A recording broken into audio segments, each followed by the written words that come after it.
नमस्कार मंडळी, मॅक कट्ट्यावर आपलं पुन्हा एकदा स्वागत. कट्टा मकरांचा खुल्या चर्चेचा वेध घेत असतो आपण विविध बातम्यांचा, मागोवा घडामोडींचा.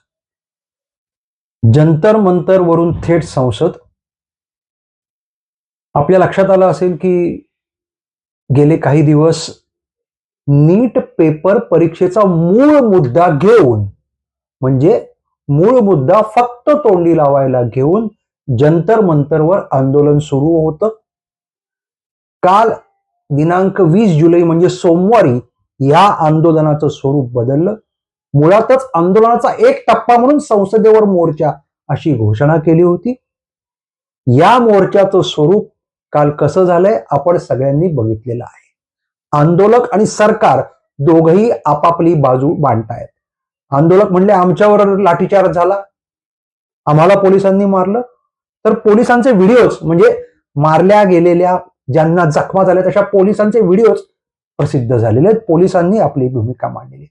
पण याच दरम्यान केंद्रीय मंत्री जे.पी. नड्डा यांच्या भेटीसाठी सीजेपीचे 2 प्रवक्ते गेले होते. म्हणजे प्रत्यक्ष मोर्चा सुरू झाला आणि तो चिघळणार असं वातावरण असताना हे तिथे नव्हते. ते केंद्रीय मंत्र्यांच्या भेटीत त्यांच्या केबिनमध्ये बसलेले होते.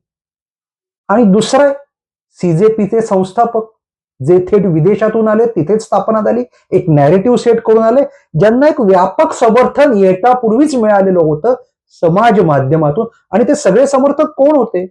म्हणजे ते भाजप विरोधक होते, ते स्वाभाविकच होतं. ते मोदी विरोधक होते, तेही स्वाभाविकच होते. ते संघ विरोधक होते, म्हणजे राष्ट्रीय तेही स्वाभाविक होते. वैचारिक राजकीय विरोधकांना स्वाभाविक आहे, पण ते विरोधक नाही, तर ते सगळे द्वेषमूलक होते आणि व्यापक अर्थाने हिंदूपणाला सातत्याने विरोध करणारे.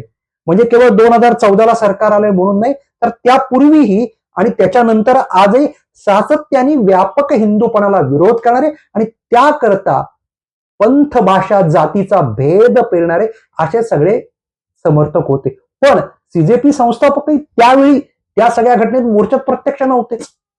आणि मग सगळा जो काही प्रकार झालाय त्याच्याविषयी बोलण्याची गरज नाही. त्याच्या बातम्या सर्वच स्तरातनं प्रसिद्ध झालेल्या आहेत, समाज माध्यमातनं, प्रिंट मीडियातनं, इलेक्ट्रॉनिक मीडियातनं. आणि मग त्याचा जो सगळा जो घटनाक्रम आहे त्याच्यामुळे त्याच्यातलं कालचा जो सगळा दिवस गेला तो त्या अर्थाने कालचा आंदोलनाचा दिवस तसा होता. केंद्रीय मंत्री जे.पी. नड्डा असं म्हणले की मागण्या घेऊन या. मग मागण्या घेऊन गेले आणि ते म्हणले मागण्या नीटपणे मांडा, सरकार त्यावर विचार करेल. आता आज म्हणजे दिनांक मंगळवार 20 रोजी काय झालं तर विरोधी पक्षांचं एक शिष्टमंडळ लोकसभेचे सभापती ओमप्रकाश बिर्ला यांना भेटलं आणि त्यांना म्हटलं चर्चा करू द्या, आम्हाला बोलायचंय, नीटवर चर्चा करा. सभापती म्हणले करूया, काहीच हरकत नाही, योग्य प्रकारे मांडणी करा, संसदेत या मुद्द्यांवर चर्चा करू. कारण चर्चा तर केलीच पाहिजे ना, गंभीर विषय, पेपर फुटणे, कोणाचंही सरकार असो, मंत्री कोणी असो. पण त्यानंतर राहुल गांधी यांची अचानक भूमिका बदलली आणि ते थेट रस्त्यावर उतरले, आंदोलन करायला लागले. हे जेव्हा लक्षात आलं तेव्हा केंद्रीय मंत्री जितेंद्र सिंह त्यांना भेटले. त्यांना म्हणले अहो तुमचं म्हणणं काय, मागणं काय ते नीट बोलून सांगा. पण ह्या ठिकाणी तुम्ही जे आंदोलन करताय ते करू नका, ते दिल्लीला अडचणीत असणाऱ्या सामाजिक दृष्ट्या आणि एकूण चुकीचा संदेश देणार आहे. पण जितेंद्र सिंह यांनी आपली प्रतिक्रिया दिली. ते म्हणले की राहुल गांधींनी भूमिका बदलली. त्यामुळे जे.पी. नड्डांची आंदोलक प्रवक्त्यांनी घेतलेली भेट, ते जितेंद्र सिंह केंद्रीय मंत्री राहुल गांधी भेट, जी राहुल गांधी जिथे आंदोलन करत ते झालेली भेट, ह्या मधल्या काळातला घटनाक्रम लक्षात घेतला पाहिजे.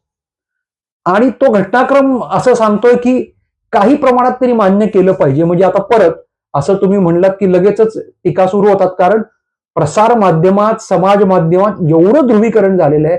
युट्यूबर, इन्फ्लुएन्सर, विश्लेषक टोकाचे समर्थक आणि टोकाचे विरोधक झालेले आहेत. म्हणजे समर्थकांना उणीव, त्रुटी, चुका काही दिसतच नाही आणि फक्त आणि फक्त कौतुक करून सत्तारूढ पक्षाच्या गुडबुक्स मध्ये राहायचं अशी एक विचित्र मानसिकता तयार झाली आहे. यातून ते सत्तारूढ पक्षाचं नुकसानच करत आहेत.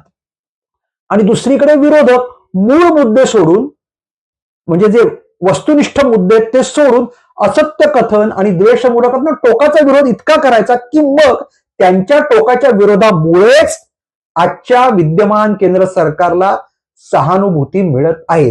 हे सातत्याने 2014 पासून होत आहे. पण दुर्दैवाने विरोधकही लक्षात घेत नाही. पण हे विरोधक कोण आहेत? स्वतःला बुद्धिजीवी, विचारवंत वगैरे वगैरे म्हणणारे, पण त्यांच्याकडनं त्याच चुका वारंवार होत आहेत. हा जो सगळा प्रकार आहे, ह्या सगळ्या प्रकारात सरकार कुठे आणि प्रशासन कुठे? एक लक्षात घ्या, नोकरशाही प्रशासन, सत्तेरूढ बसलेला मंत्री किंवा एकूण सत्ता चालवणारे कसे आहेत त्याच्यावर प्रशासन आपली भूमिका ठरवतं. त्यांच्या लक्षात आलं की यांना गडबड चालणार नाही तर मग हे जरा नीट वागतात, अन्यथा ते त्यांच्या जुन्या सवयी मोडत नाही. कारण वर्षानुवर्षाच्या ज्या सवयी आहेत, बरे 5 वर्षांनी जाणार आहेत, अशी एक विचित्र मानसिकता संपूर्ण नोकरशाहीत, म्हणजे तो जितका उच्च पदस्थ तितक्यात अधिक घट्ट आणि ते झिरपत खालपर्यंत आलेलं असतं. त्यामुळे नीट परीक्षेच्या निमित्ताने तर खरं म्हणजे कठोर प्रहार या सगळ्या प्रशासकीय व्यवस्थांवर झाला पाहिजे आणि एकूण शिक्षण माफिया संपवले पाहिजेत. न खाऊंगा न खाने दूंगा ही भूमिका आता सिद्ध करता येणार आहे.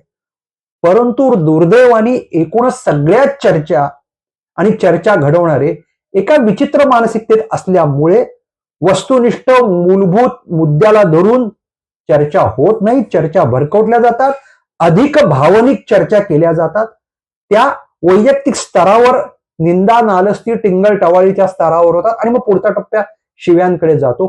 त्यामुळेच सीजेपीनी सुरू केलेल्या आंदोलनाला सहानुभूती का मिळाली नाही, तर तिथल्या घोषणा बघा ना काय होत्या.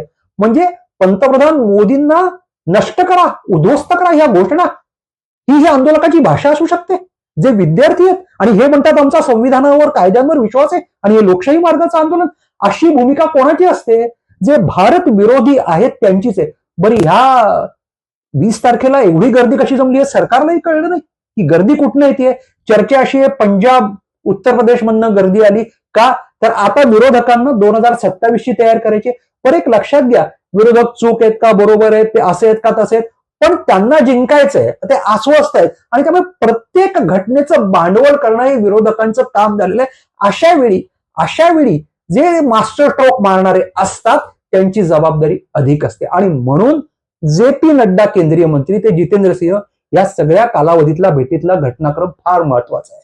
आणि म्हणून ज्या प्रकारची मानसिकता आता देशात विकसित केली गेलेली आहे, एक चित्र निर्माण केलेलं आहे कालच्या घटनेनंतर दिनांक 20च्या, की हे सरकार युवक विरोधी आहे, हे हुकुमशाही सरकार आहे, हे आंदोलकांना चिरडू इच्छित आहे. तर ह्या सगळा जो एक नॅरेटिव्ह सर्व स्तरातनं उभारला जातोय, आंदोलन गावागावापर्यंत पोहोचावं ह्याच्याकरता जो प्रयत्न केला जातोय, या पार्श्वभूमीवर प्रशासकीय यंत्रणा, पोलीस यंत्रणा, गुप्तचर यंत्रणा या सगळ्यांनी सावधपणे भूमिका घेतली पाहिजे, नीट माहिती मिळवली पाहिजे. का असतं, या सगळ्या व्यवस्थांचे एकमेकांच्यात इंटरेस्ट गुंतलेले असतात, हितसंबंध असतात. काही अधिकारी डावलले गेलेले असतात, काही अधिकारी दुखावलेले असतात, कोणाला हवं ते पद मिळत नसतं आणि त्यामुळे चाललंय ते बरं चाललंय, अशा प्रकारची मानसिकता. पण ह्या सगळ्या अशा म्हणजे काटशाहीचं राजकारण, कुरघोड्यांचं यात देश समाज वेठीस धरला जातो आणि म्हणून समाजाची एक स्थिर घडी जी बसलेली असते, जरा कुठे शांतता आहे, स्थैर्य आहे, सौहार्द आहे, विकास पुढे जातोय असं जेव्हा वाटत असतं तेव्हा अशा प्रकारच्या घटना घडतात. या सर्व पार्श्वभूमीवर दिनांक 20चा सगळा जो काही घटनाक्रम आहे त्या पार्श्वभूमीवर पुढची पावलं टाकावी लागतील. विरोधकांना संसद चालू द्यायची नाहीये, हे तुम्हालाही माहिती आहे ना, सत्तारूढ पक्षाला. मग हे सगळं माहिती असताना सुद्धा गृहपाठ पक्का पाहिजे. केवळ तोंड पूजक समर्थक आणि आपलंच कौतुक करणारे यांच्या आधारे मांडणी होऊ शकत नसते. बाकी काही घडतंय का, काही त्रुटी उणीवा चुका राहतायत का, ती दुरुस्त करायची संधी आहे. म्हणून जंतर मंतर ते संसद पर्यंतचा अर्थ समजून घेण्याची आवश्यकता आहे. मॅक कट्ट्यावर आज इतकंच. कट्टा मकरांचा खुल्या चर्चेचा शेअर करा, लाईक करा, सबस्क्राईब करा. धन्यवाद.